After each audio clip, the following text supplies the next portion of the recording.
Chama a mesa o companheiro Tomás Ferreira Jansen,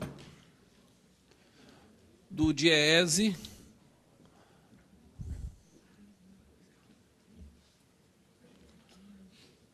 Ah, quer que chama direito? Chama.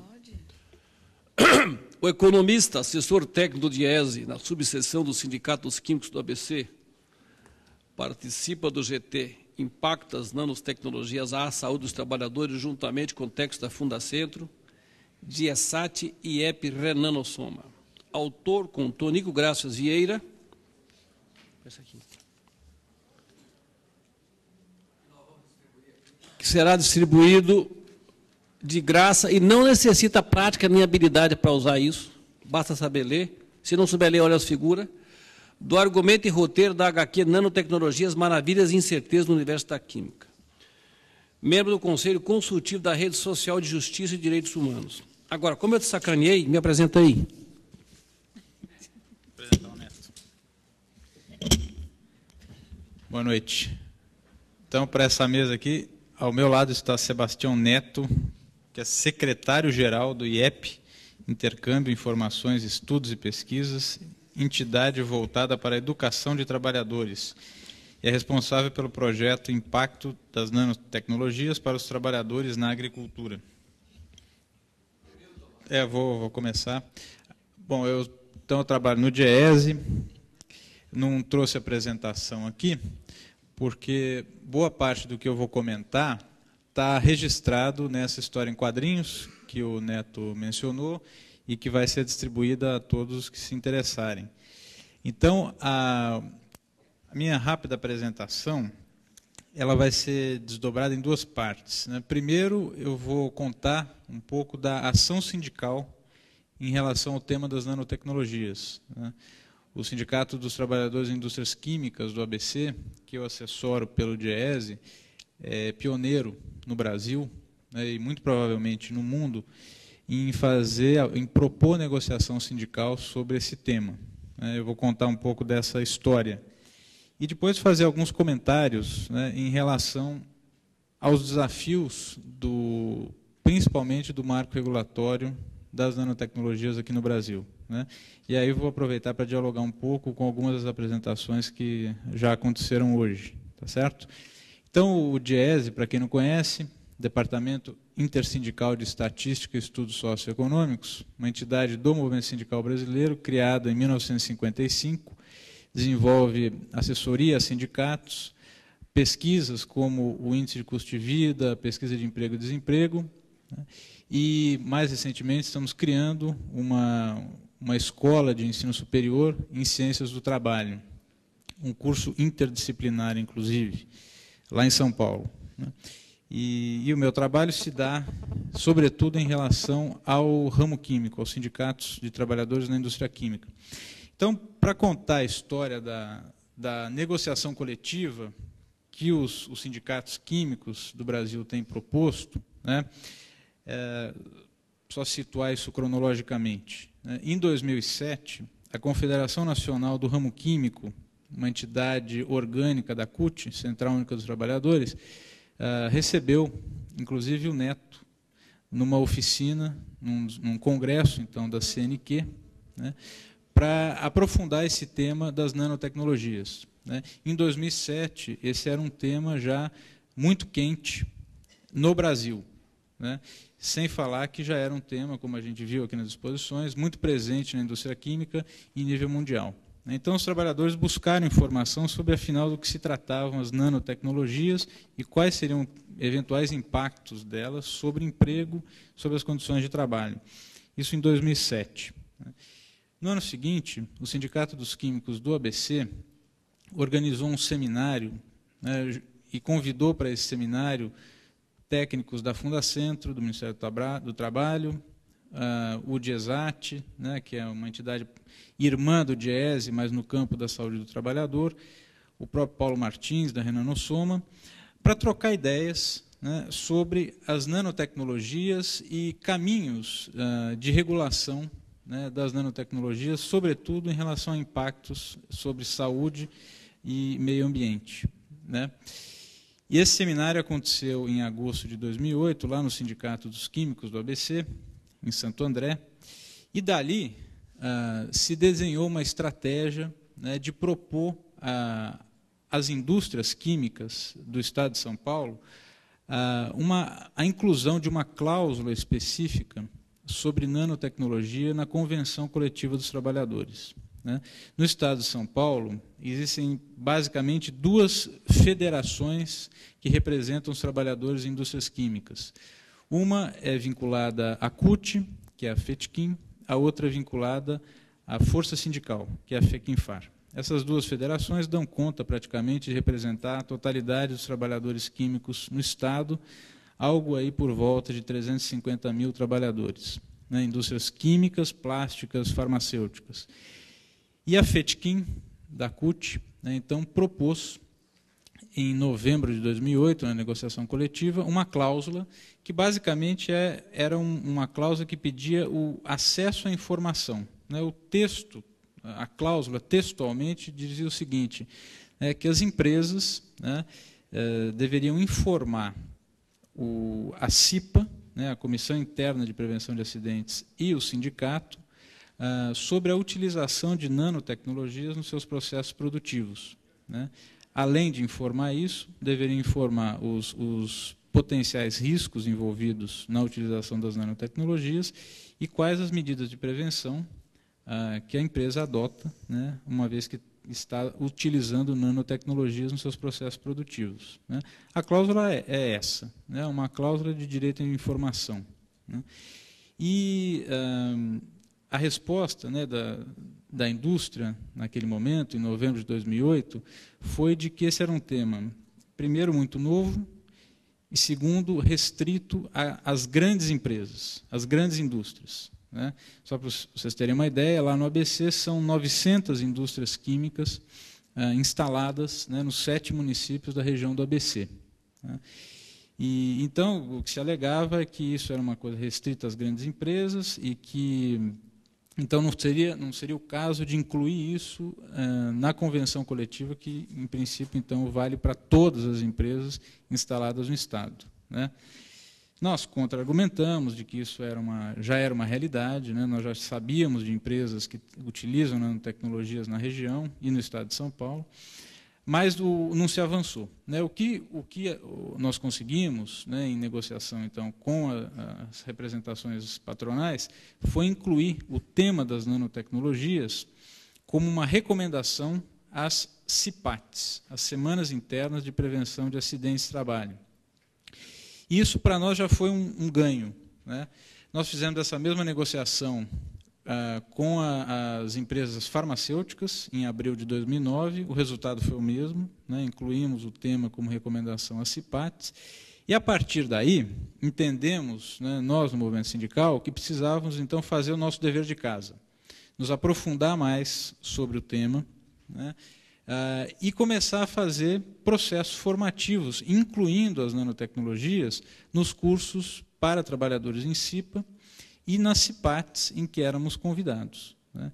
Então, é desse processo, né, de difusão da informação que a gente elaborou essa história em quadrinhos, né? Essa história em quadrinhos é o segundo número, o primeiro número é uma introdução mais geral ao que são as nanotecnologias.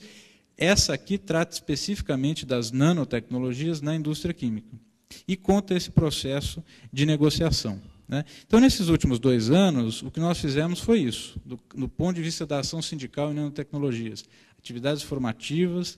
Essa semana mesmo, o Sindicato dos Químicos do ABC organizou mais um curso de CIPA, né, para trabalhadores que estão em CIPA, e nós tivemos lá 2 horas e meia de trabalho em cima dessa história em quadrinhos, né, no sentido de informar os trabalhadores sobre o tema e a importância do tema.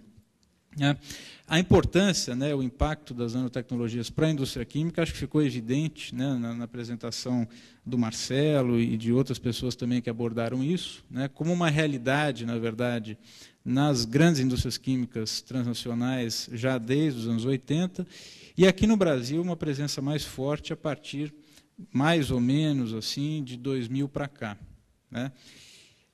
E esse ano nós tivemos de novo negociação coletiva com as entidades patronais, né? As indústrias químicas lá do Estado de São Paulo. E aí eu vou até aproveitar para me solidarizar com o Marcelo Cos, né? Porque, de fato, Marcelo, as empresas têm uma dificuldade muito grande, né, de informarem que utilizam nanotecnologias. E acho até que a gente poderia atuar juntos nesse sentido, porque nós novamente apresentamos a mesma cláusula para a negociação, né? Nós contamos todo esse processo que a gente fez nos últimos 2 anos, de difusão da informação, formação com os trabalhadores e tudo. E a indústria, a representação, né, da indústria, nós negociamos com 12 sindicatos patronais, desde a indústria de resinas até a indústria de tintas, explosivos, velas, né, uma ampla gama. De novo, argumentou que as entidades patronais, né, as indústrias, elas não têm suficientemente claro o que sejam as nanotecnologias e quais são os impactos das nanotecnologias para as empresas, né? Nós manifestamos que isso nos preocupava, né? Porque, assim como o Marcelo apresentou, para nós, as empresas que hoje ainda alegam desconhecimento em relação às nanotecnologias, elas certamente estão fadadas a, no médio prazo, não existirem mais, né? E, de novo, argumentaram que era um tema muito restrito às grandes empresas. Na mesa de negociação, de fato, estavam as grandes empresas, né? Braskem, AkzoNobel, da indústria de tintas, né? BASF, né? Ou seja, empresas que sabidamente utilizam nanotecnologias, mas têm muita dificuldade de assumir isso, né? Talvez alguns dos elementos para que tenham essa relutância, o Marcelo tratou aqui. Ao nosso modo de ver, uma das dificuldades aqui no Brasil também, e talvez isso dialogue aí com a apresentação do Marcelo, né, é que a indústria química brasileira ela tem uma presença estrangeira muito forte, né? E as empresas que utilizam nanotecnologias hoje de forma mais eficaz, talvez aqui no Brasil, elas são todas transnacionais, né? A AkzoNobel holandesa, a BASF alemã, inclusive a BASF sabidamente trabalha com nanotecnologias aplicado na área de agro, né? Na planta dela lá em Guaratinguetá. Brasileiras que também utilizam nanotecnologia, Oxiteno, né?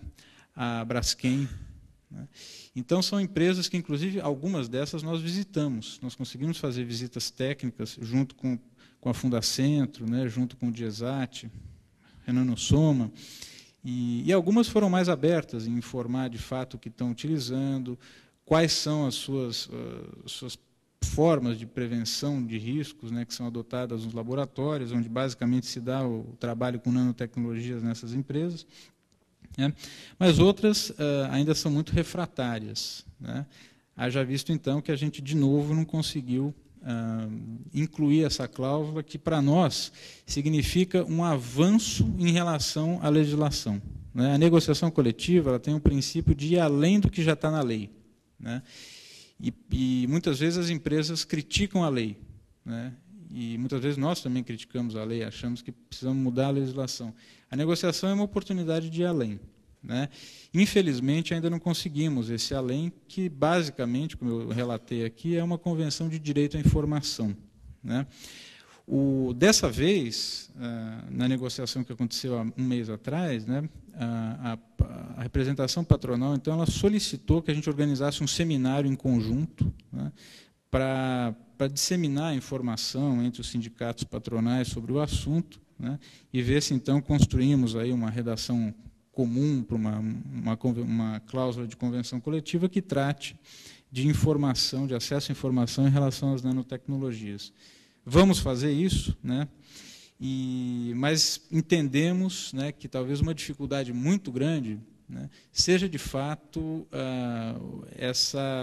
essa diferenciação entre onde é que se dá a pesquisa em termos de nanotecnologias do que é hoje aplicado aqui no Brasil, né? Nós temos, acho que, convicção, né, de que esse é um problema da indústria brasileira, na indústria química, né, um grau de desnacionalização bastante forte, que as pesquisas se dão fora do Brasil e aqui, às vezes, se dá a aplicação, né? Em relação à grande empresa química brasileira hoje, a Braskem, não deixa de ser uma neófita, né? É uma empresa oriunda do setor da construção civil, e há 10 anos atrás não existia, né? Na verdade, o que tem de nanotecnologias em termos de pesquisa na Braskem é oriundo da antiga Suzano Petroquímica, que foi uma das empresas compradas e consolidadas recentemente pela Braskem, né? Então, é ainda uma indústria que caminha, né, para uma consolidação. Isso certamente causa alguns entraves à própria relação com os trabalhadores, né? Talvez até por isso, no pacto da indústria química, né, que o Marcelo comentou, as nanotecnologias não apareçam, né? Do ponto de vista dos trabalhadores, praticamente simultâneo ao encontro da ICCA, teve um congresso mundial do setor químico da nossa entidade internacional, que é a ICEM, né, realizado na Turquia há 2 semanas atrás, e as nanotecnologias apareceram ali de novo, né, como um dos temas a serem enfrentados como desafio para os trabalhadores em escala global, né? Então, nós acreditamos muito, né, acho que temos muita convergência com as preocupações do Marcelo, e contamos com a Biquim para reforçar, né, esse diálogo com os sindicatos patronais, sobretudo no estado de São Paulo, que é onde a indústria química está mais avançada no Brasil, né? Mas, ao mesmo tempo, como demonstrado, tem ainda muita relutância em avançar na negociação coletiva para temas mais fronteiriços, como certamente são as nanotecnologias, né?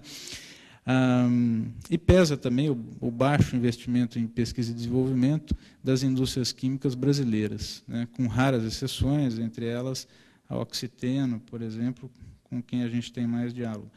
E do ponto de vista também, que eu acho que é até uma contribuição dessa intervenção aqui, é, de certa forma, contribuir com a interdisciplinaridade, né, que a gente falou muito aqui, que é, de fato, escutar uma parte fundamental da sociedade, que são os trabalhadores, né? E nós acreditamos que, na indústria química, a formação dos trabalhadores ela é um diferencial, né?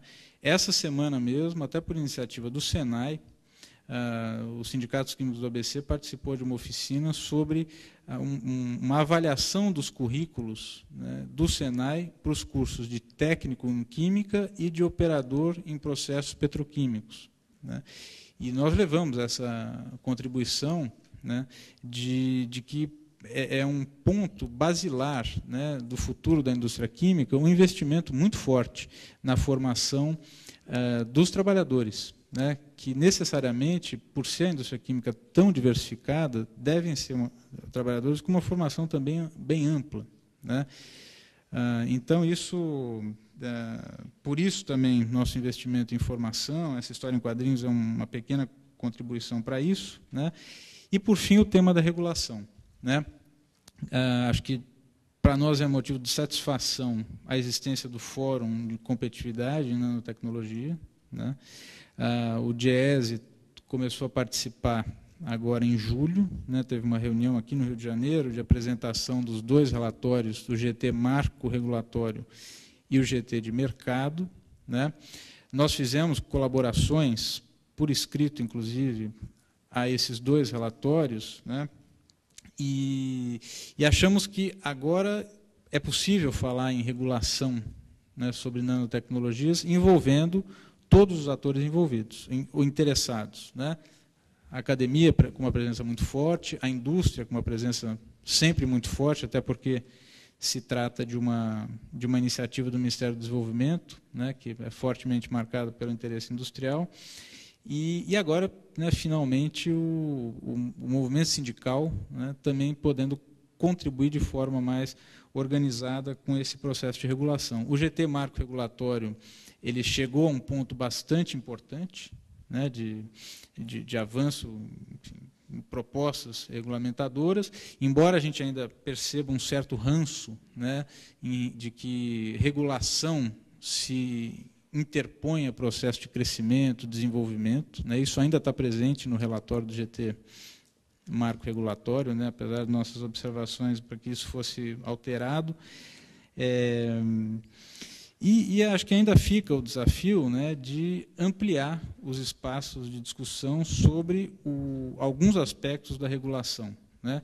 O relatório do GT Marco Regulatório avançou muito né, nos aspectos, eu diria, mais técnicos e que dialogam com a Anvisa, com o Inmetro, né, inclusive aproximando essas entidades, como se viu aqui, mas acho que tem uma lacuna ainda em relação à participação social, né, um ponto que o Renan Nossoma sempre coloca de forma enfática, né? Escuta, o seu transfer está saindo. Tá, então, antes que ele vá sem mim, eu queria encerrar agradecendo bastante aqui esse espaço, né, pedindo desculpas de não poder ficar para o debate, e dizer, né, que eu só pude participar hoje também por conta de atividades lá no sindicato, mas eu acho que a apresentação do nosso colega cubano, Ariel Felipe, nos deixou duas importantes lições, né? Pelo menos eu levo isso, comentei com ele. Primeiro, a tranquilidade com que ele falou que em Cuba se adota o princípio da precaução, né, como base para o marco regulatório. Né, não há problema nisso. Aqui no Brasil ainda tem a gente ainda está no momento de uma certa celeuma ao tratar disso, né? Então, a gente não tem pressa, não deve ter pressa em relação às nanotecnologias, embora nós temos algumas urgências, né? A regulação tem que caminhar junto com o desenvolvimento dessa tecnologia, dessa ciência que avança tão rapidamente. Mas nós não devemos ter pressa, porque, de fato, a gente ainda tem umas lacunas estruturais aqui grandes para desenvolver nanotecnologia, nanociência e suas aplicações na indústria, né? Outra lição que me chamou muita atenção, né, é que é um detalhe fundamental da apresentação que ele fez. O ponto de partida, né, para a pesquisa em nanociência e para o programa de nanotecnologias são as necessidades do povo cubano, né? Me parece que isso é uma lição importante aqui no Brasil, né, para a gente pensar para que estamos querendo desenvolver nanotecnologias, quais interesses que nós queremos, de fato, atingir com as pesquisas em nanociência e, principalmente, com os fundos públicos, né, com os recursos públicos que são utilizados nessas pesquisas. E que produtos que nós queremos incrementar, criar, né? Esse detalhe da apresentação do Ariel me chamou muito a atenção, né? Em geral, os cubanos são sempre muito simples, né? O ponto de partida são as necessidades do povo e, diante de uma novidade tecnológica, o princípio da precaução é assumido com bastante naturalidade. Isso eu levo como lição importante, né? Então, termino aqui. Outras informações vocês vão ter aqui na História em Quadrinhos, que eu recomendo enfaticamente a leitura. Os nossos contatos estão disponíveis aqui na História em Quadrinhos. E nós, Movimento Sindical, DIESE, Sindicato dos Químicos do ABC, esperamos poder continuar contribuindo com esse esforço bastante importante, né, que se dá no Fórum de Competitividade e Nanotecnologia e em seminários como esse. Então, agradeço a atenção, obrigado, até mais.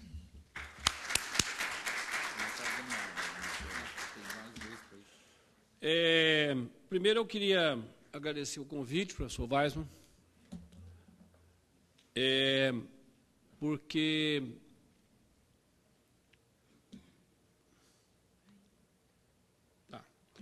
primeiro eu queria agradecer o convite que vocês me fizeram, não é?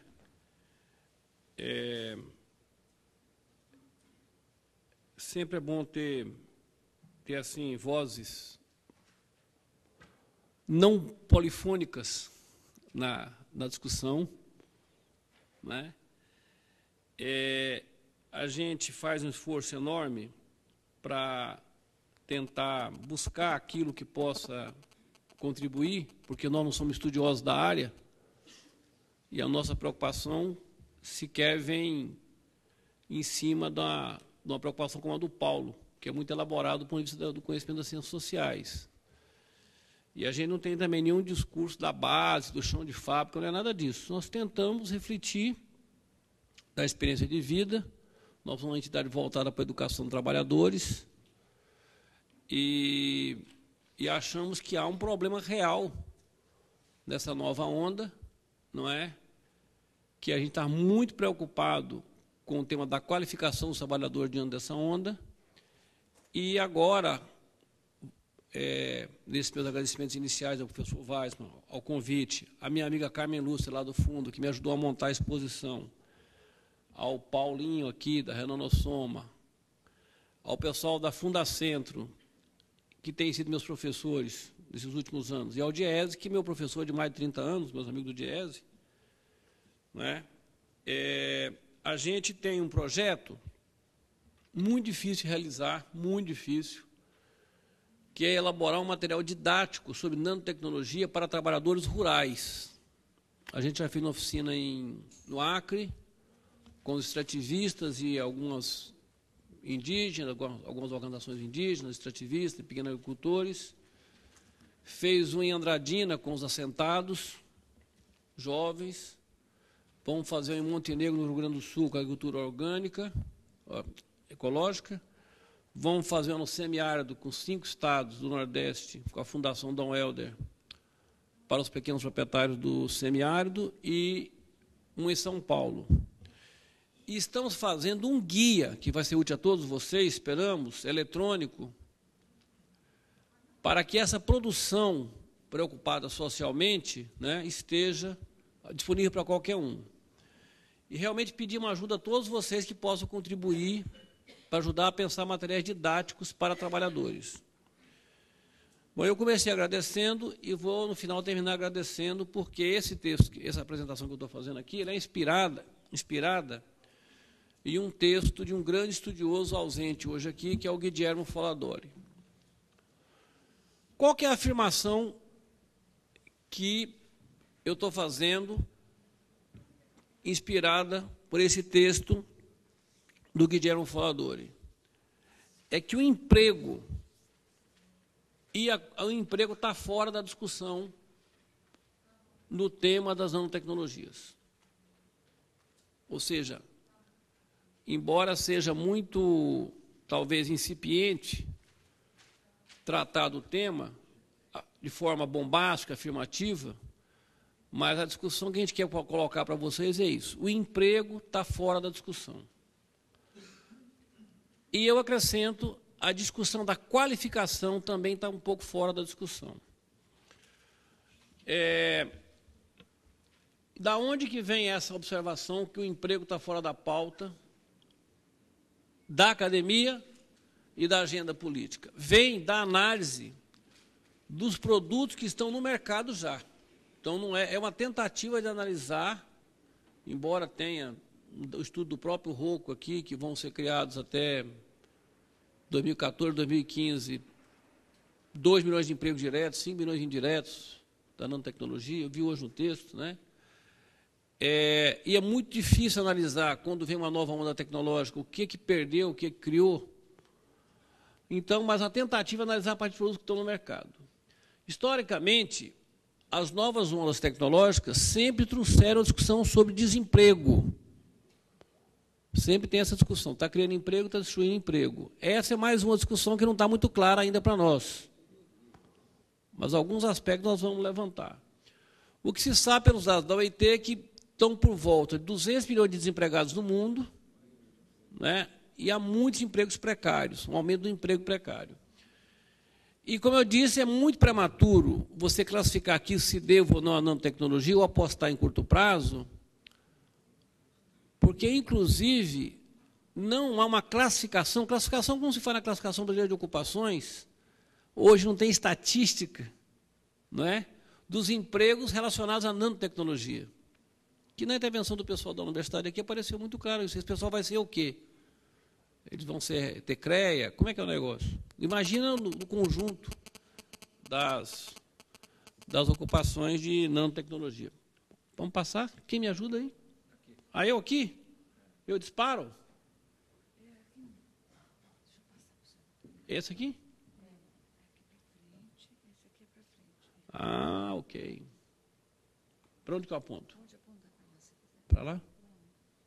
Bom, então vamos lá. Os produtos nano, eles são mais eficientes, coisa que vocês sabem, é só para construir o raciocínio. São mais eficientes, são multifuncionais, atenção, demandam menos matérias-primas e menos diversidade de matérias-primas. E possuem maior vida útil. Então, nessa onda tecnológica, o que acontece? Qual a diferença das outras ondas tecnológicas que nós tivemos? Sei lá, máquina a vapor, eletricidade, o que vocês quiserem considerar aí. Maquinaria, tear e tal. Com a matéria manipulada, tem mais propriedade nos materiais que vão ser insumo para o uso industrial e a importância do tamanho. No terreno socioeconômico, há uma maior concentração na pesquisa e desenvolvimento e há um ritmo muito acelerado no desenvolvimento dos produtos. Há uma aplicação maior transsetorial em várias fronteiras, depois vou falar depois da concentração industrial, e há uma expansão geográfica, porque é muito fácil a difusão e o transporte dentro dos produtos. Bom, impactos. Há uma discussão de criação, destruição de empregos, né? Há mudanças na distribuição setorial da força de trabalho, porque alguns setores vão se enxugando, outros setores vão crescendo exageradamente. E há uma mudança nas qualificações que necessitam maiores estudos. Mas, de qualquer maneira, há um núcleo duro de empregos científico-tecnológicos sendo criados. Não está muito claro ainda para onde vai isso. Isso que a gente chama de tendências usuais, recentes, nas algumas décadas, né?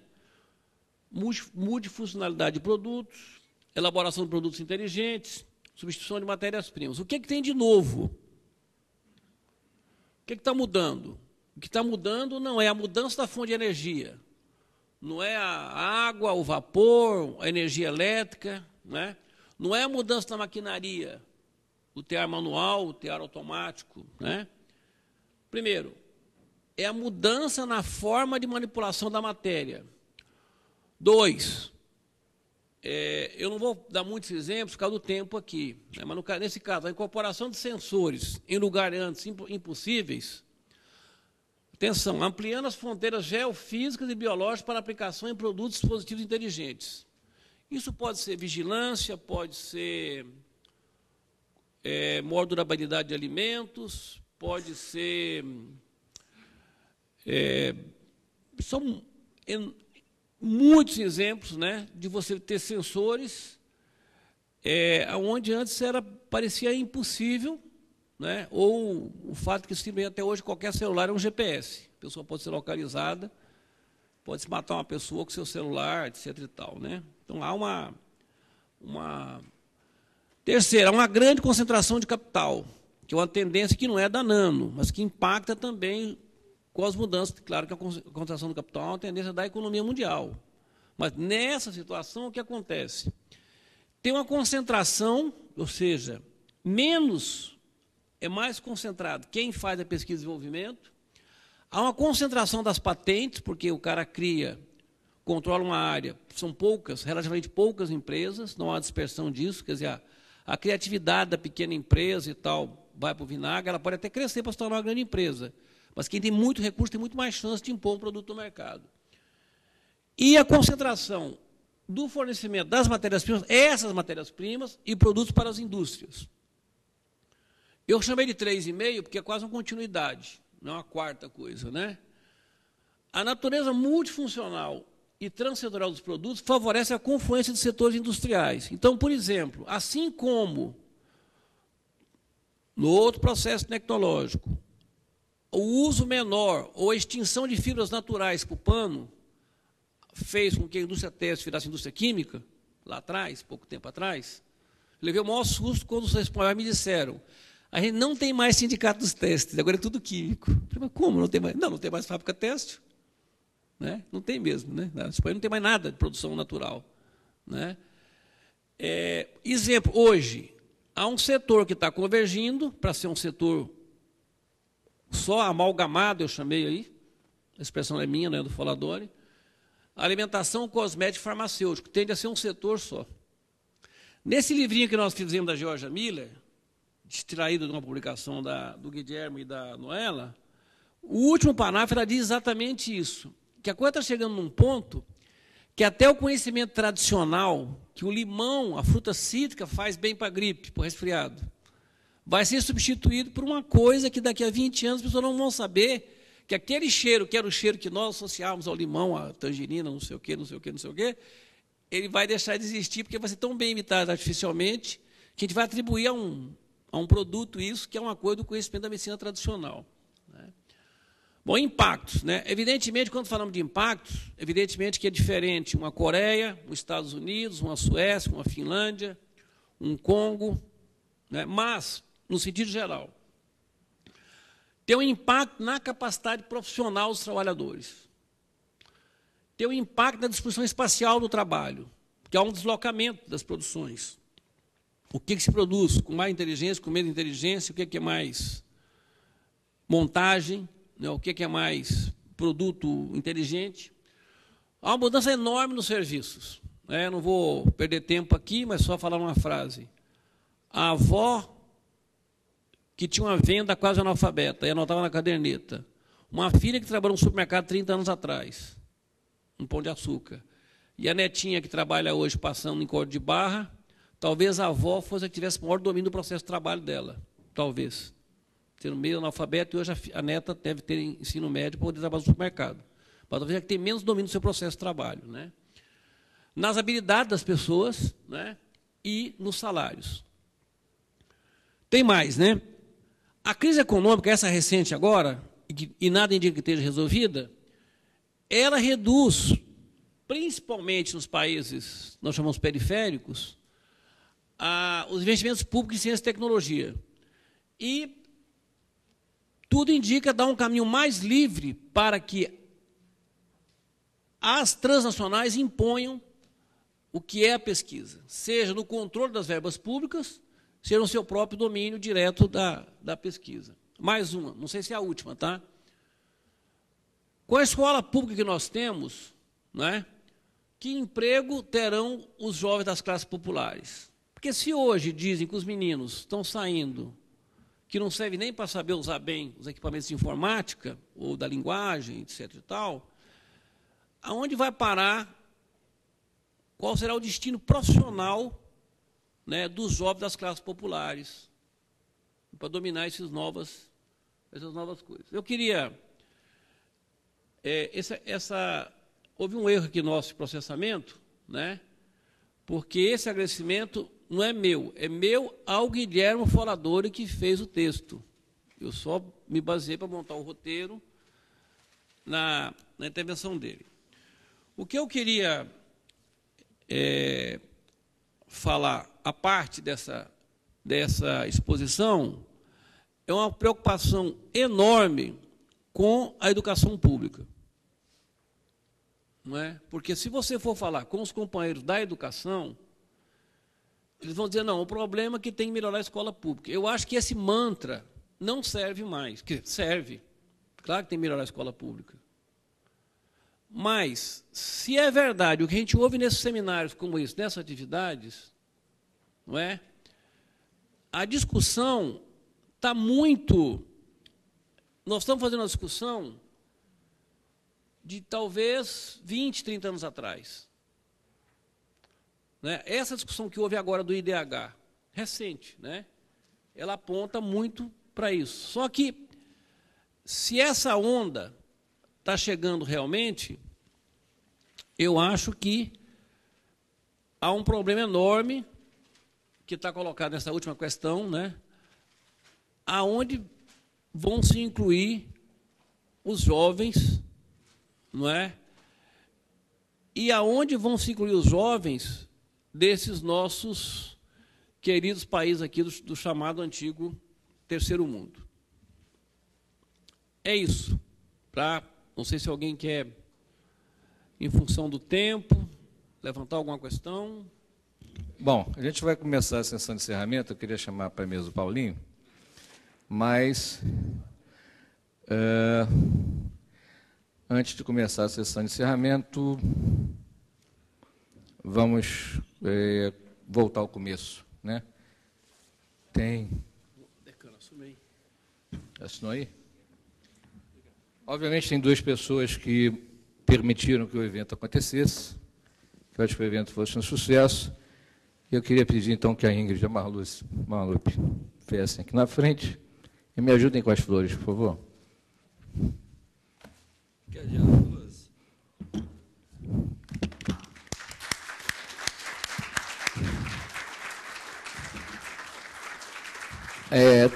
Dá para a Tassiana e a Fátima poderem entregar aqui para elas, por favor. Nossas colegas.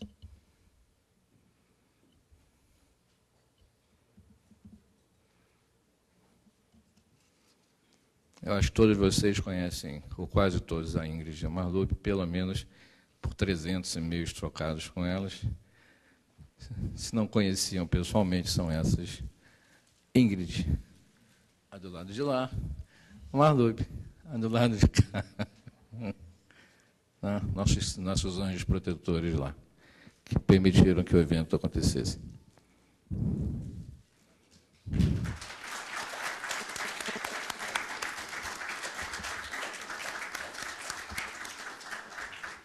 Eu comecei aqui, quando eu cheguei na abertura, agradecendo, né, e vou aqui também encerrar a minha apresentação aqui final agradecendo. Né. Evidentemente, nós temos sempre pautado nos 7 seminários, né, nesse mais uma vez, de que é um trabalho coletivo e, evidentemente, sempre sobra para quem coordena no local o trabalho mais intenso e mais pesado. Né? Portanto, eu quero agradecer publicamente mais uma vez ao William por ter aceitado o desafio que a gente propôs lá em Manaus, né, quando foi o Adriano o coordenador local, e ter cumprido, digamos, com muita galhardia, a gente poder oferecer ao público mais um seminário desse conteúdo.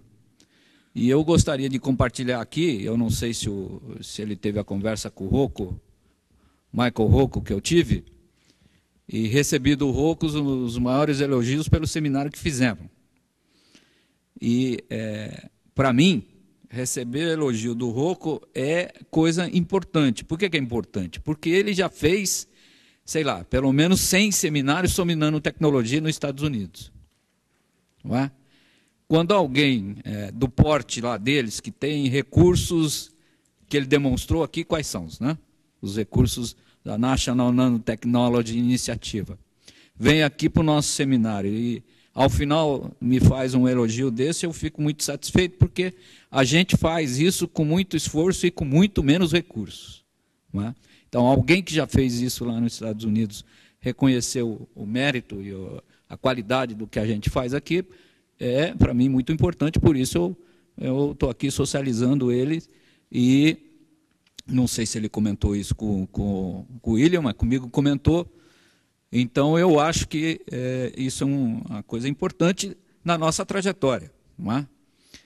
A nossa trajetória já tem definida o próximo passo. Não é? Nós vamos fazer o 8º seminário em Porto Alegre, lá numa entidade metodista, a IPA de Porto Alegre, e o professor Gilson já se foi, mas está aqui o Wilson, não é? Que faz parte lá da comissão de lá, é o Wilson, o Gilson, o Luiz Renato. Hoje eu conversei aqui com a professora Naira, que também vai se incorporar, o nosso colega lá de Rio Grande, o Monserrat. Enfim, nós vamos dar continuidade já no próximo ano com essa atividade lá em Porto Alegre. Portanto, nesses eventos que são construídos coletivamente, né, eu agradeço coletivamente a todos eles, e na pessoa do William, eu agradeço aqui a equipe que ele montou, né, que teve aqui as pessoas, que são conhecidas nossas agora, que carregaram o piano aí, e a instituição Fiocruz, né, que nos acolheu neste debate, nessa coisa da nanotecnologia. Fiocruz é uma instituição centenária aqui nesse país, na área da saúde, todos nós conhecemos, não é? E creio que nós também estamos dando uma colaboração à Fiocruz ao fazer um seminário desse sobre nanotecnologia nessa instituição. Não é? Efetivamente, tudo o que foi aqui demonstrado, né, os vários pesquisadores internacionais, 2 deles aqui ainda presentes, o Ariel e o João, a quem nós agradecemos na pessoa deles essas colaborações internacionais que saem de longe, né, Nós tivemos aqui o professor que veio da Austrália, né? Não sei se alguém já foi à Austrália, mas daqui para a Austrália é um dia de viagem, de avião, né? Sem escala. Com escala, você bota aí mais não sei quanto, né? Então, são essas colaborações que fazem com que a gente possa ir crescendo, produzindo mais conhecimento sobre nanotecnologia, sociedade e meio ambiente. Depois, né, ali no vão, aí, já que se aqui tem que fechar às 7 horas, né, nós vamos ter alguns livros aí para lançar. Quem ainda tiver aqui, o nosso escritor, o Alexandre Quaresma, está aqui com os livros para autografar a quem tiver interessado, não é? De forma que aqui nós vamos encerrar formalmente e depois continuamos ali no hall. Bom, eu só queria então reforçar, primeiro, o agradecimento à Fundação Oswaldo Cruz. No dia seguinte, em Manaus, eu mandei um e-mail ao presidente e ao diretor da unidade, e no outro dia ele já respondeu. Então, houve um acordo específico e formal da instituição, e o presidente só não estava aqui, assim como não estava o presidente da fábrica, o diretor da fábrica de medicamentos, porque exatamente nesta semana o presidente da República foi a Moçambique inaugurar a fábrica de medicamentos, que na realidade é uma extensão da fábrica de medicamentos da Fiocruz. E com isso foi o presidente da Fiocruz, foi o diretor da fábrica de medicamentos, foi todo mundo que fariam parte da mesa de abertura, muito possivelmente o próprio ministro da Saúde. Mas o Lula podia ter de semana que vem ou semana passada, mas teve que, foi nessa semana a gente então fez uma alternativa da mesa de abertura. Isso estava já mais ou menos organizado e tivemos que reorganizar, inclusive, algumas coordenações de mesa, mas desde já, então, agradecimento. Existem vários outros, particularmente dentro da Fundação, ao próprio Farmanguinhos, que viabilizou a tradução simultânea, e a Escola Nacional de Saúde Pública, que viabilizou vários aspectos pontuais. Eu queria agradecer a maioria das pessoas, várias contribuições, inclusive em termos desde o design, né, que foi familiar, né, então, bonito ou não bonito, acordado ou não acordado, isso então teve participação, inclusive, de trabalho dessas pessoas, e o pessoal lá todo da minha sala, que trabalhou intensamente. Agora, mais importante do que isso é a abordagem, eu acho necessária, que a dar, né, a contribuição a dar realmente em função das nanotecnologias, e o que eu tenho sempre conversado hoje, que efetivamente me parece, cada vez mais, que a gente não vai resolver nada de regulação. Eu não falei isso aqui, eu passei todas as minhas falas de nanotecnologias enquanto a gente continuar falando de nanotecnologias. Como eu disse, tenho dito, para mim isso não existe, né? O que existe são convergências de tecnologias que operam nessa escala. Se eu ficar pensando nessa abstração, eu não vou conseguir regular efetivamente coisa nenhuma. Então, nós temos uma quantidade enorme de tecnologias que operam com com combinações diferentes, e efetivamente regular sobre isso é algo bastante sofisticado. E não vai ser 1, 2, 3 agências que vão conseguir fazer isso, principalmente trabalhando em separado, e principalmente se quiserem buscar homogeneidade, que é uma tradição. O momento em que se tentar operar em cima da diversidade, da natural e necessária diversidade, talvez a gente comece a sair de algum lugar. É difícil, muito difícil, mas é simplesmente assim que é. Então, a gente tem que enfrentar a complexidade, na própria complexidade, temos que enfrentar a diversidade dentro do que é diverso, e não artificializar, como é a tradição, né, aquilo que não pode ser transformado de uma forma modelar que tenha a capacidade de representar o todo. Eu acho que esse é um desafio a ser feito, e é um desafio bonito, porque, antes de tudo, é uma necessidade. e que aquilo que seja feito dentro dessa seara seja feito para a população. Também queria finalizar dizendo que, e voltando a falar, a Escola Nacional de Saúde Pública, eu não tive oportunidade, a coordenadora da pós-graduação lá esteve aqui, Cristina Guila, para dizer que, mal ou bem, nós temos uma tradição de trabalhar com várias profissões em conjunto. A coisa mais comum do mundo é orientador orientado, de advogados a físicos.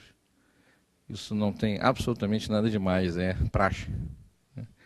Nós temos, cada departamento tem uma gama enorme de diferentes tipos de profissionais. Então, nós temos de áreas mais técnicas, um departamento de ciências sociais, um departamento de ciências biológicas. Essa é a saúde pública. Então, parte do que se discutiu aqui, na realidade, também é e deve ser visto, na nossa maneira de ver, sobre o viés e a forma da saúde pública.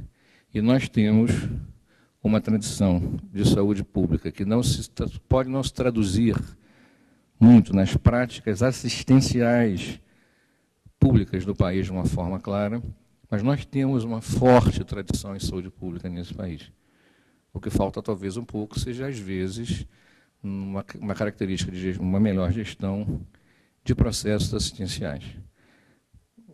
Mas, efetivamente, os modelos de sistemas que se operam em vários lugares são modelos que se copiam a partir do próprio Sistema Único de Saúde, que efetivamente tem que melhorar, mas a sua lógica universalista, a todos, sem diferenciar, com equidade, do ponto de vista conceitual, é o que a gente gostaria que pudesse ser utilizado por todos. E que qualquer nova tecnologia possa ser incorporada dessa forma, avaliando-se riscos, evitando-se a piora, mas que possa ser distribuída a todos. Então, a gente finaliza aqui o evento e reforça o convite do Paulo à distribuição de livros lá fora no hall. Muito obrigado a todos e até o ano que vem.